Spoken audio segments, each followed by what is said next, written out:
Have you ever felt frustrated trying to explain post-traumatic stress disorder to someone, only to have them dismiss it as something you should just get over?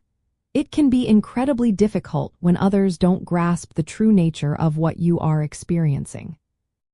The most important thing to convey is that post-traumatic stress disorder, or PTSD, is not a choice, nor is it a sign of weakness.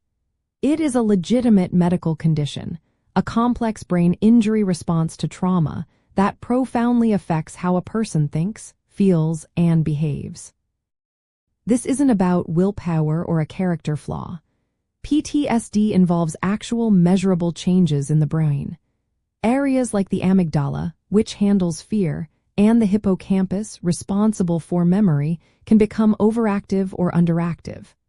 The prefrontal cortex, which helps with rational thought and decision-making, can also be affected.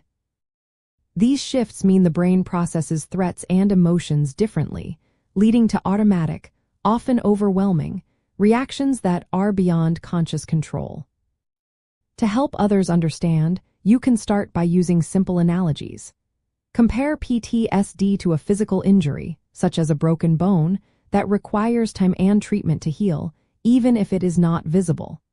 Explain that just as a physical wound impacts the body's function, trauma impacts the brain's function, causing symptoms like flashbacks, hypervigilance, and avoidance.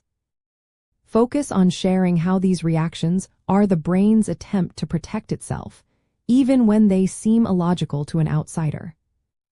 You can also share that trauma can trigger the brain's primal fight, flight, or freeze response, often referred to as the survival brain.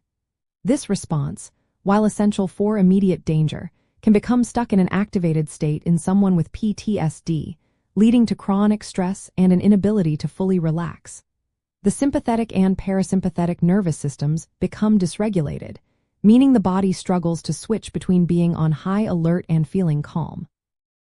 This rewired pathway makes it clear that managing PTSD symptoms is not simply about making a different decision.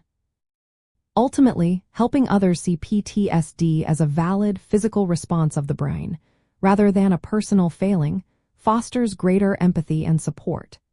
This understanding can transform relationships, reduce isolation, and empower those living with PTSD to pursue healing without the added burden of judgment or misunderstanding.